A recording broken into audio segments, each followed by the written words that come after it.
Hello बच्चों, let's see the question. The question is antitoxin is preparation containing. तो यहाँ पे बोल रहा है एंटीटॉक्सिन जो है वो किस तरह का प्रिपरेशन होता है। Option 1 is antigen to the toxin, option 2 is antibodies to the toxin, option 3 is mixture of antigen and antibodies that given in tetanus, and option 4 is memory B and T cells. तो यहाँ पे सबसे पहले देखेंगे इस question का की concept. तो यहाँ पे हम लोग की कंसेप्ट में बात करेंगे अबाउट एंटीटॉक्सिन्स। तो यहाँ पे ये एंटीटॉक्सिन्स होते क्या है, तो basically these antitoxins are antibodies which have the capability to, या फिर हम लोग बोल सकते हैं that these are antibodies with capability to neutralise the toxin, which is present inside our body. तो यहाँ पे बेसिकली ये जो एंटीटॉक्सिन्स होते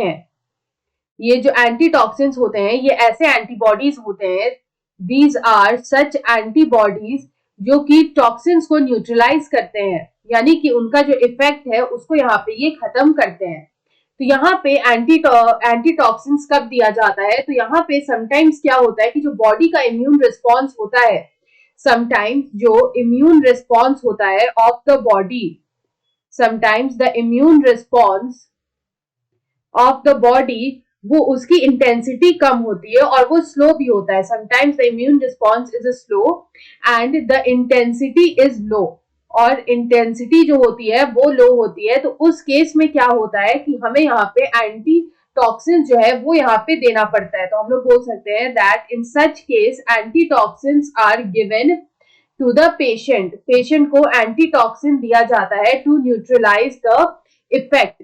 तो यहाँ पे अगर हम लोग एग्जाम्पल के लिए देखें, तो एग्जाम्पल के लिए हम लोग बोल सकते हैं कि जो टेटनस होता है उस केस में जो एंटीटॉक्सिन है वो दिया जाता है टेटनस के केस में। तो यहाँ पे अगर इस क्वेश्चन का करेक्ट आंसर देंगे तो यही पूछा था कि antitoxin is the preparation containing, तो it is the preparation containing antibodies to the toxin. So option 2 is the right answer. I hope you understood it well. Best of luck.